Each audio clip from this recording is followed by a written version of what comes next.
Good morning, everyone. It is Sunday, December 3rd, 2017, and this is your Fun Fact of the Day. So as we covered last week, the Kingdom of Israel split into two different kingdoms, the Kingdom of Judah, the southern tribe, and the Kingdom of Israel, the northern tribe. And this feuding between these two would continue for a lot of different kings and a lot of different generations in many different ways, shapes, and forms, and just arrangements of people here and people there.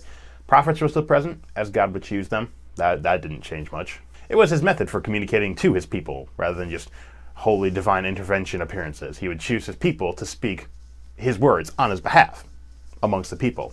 It's actually a little bit of a respect thing, is if you can respect someone who's actually chosen by God, even though you know they're another human. Like our most famous prophet, perhaps of the entire Old Testament, as we'll cover today, his name is Elijah. Here's one of his stories. During his time as prophet of Israel, Elijah was called to visit a widow. He goes to this widow, and she is actually about as poor as is physically possible. She's about to starve to death, and she has just a little bit of oil and barely a little bit of flour. And when Elijah gets there, he's like, okay, make some cakes with this oil and flour. She's like, yeah, sure, I was about to, make my last meal for me and my son, and we were going to go into the wilderness and die because we have basically nothing else left in life. But sure, I'll use what little bit I have left to feed you. She gathers some sticks and actually does make some food for Elijah first.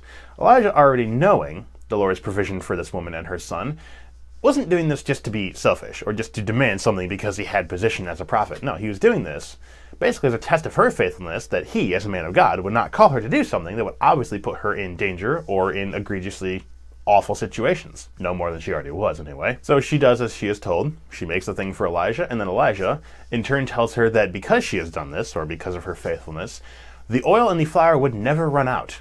And it was true. There was a drought going on, and he said, your oil and your flour will not fail you. You will not run out of this until this drought has completely ended.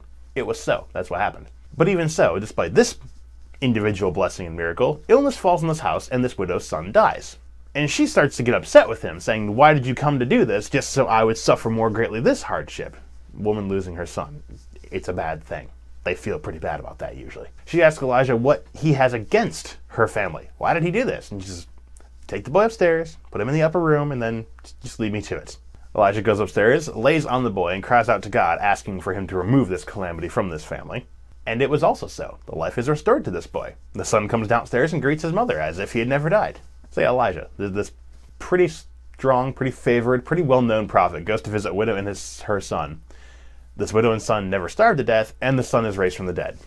Just minor miracles, no big deal. We see these all the time. The story of Elijah and the widow comes to us out of 1 Kings chapter 17. Elijah had several stories like this. Not exactly like this, but of this large nature where it's simply somebody showing their faith to God by way of some interaction with Elijah. In other news, today's National Roof Over Your Head Day. It's a blessing that most of us don't take enough into account, that we just don't acknowledge often enough, that we do have roofs over our heads many times. It's a good thing. Out there in that weather right now, it sucks. At least it does in the Northern Hemisphere. How's that summer holiday treating all you down in south? Hope you've enjoyed this fun fact of the day. See you tomorrow.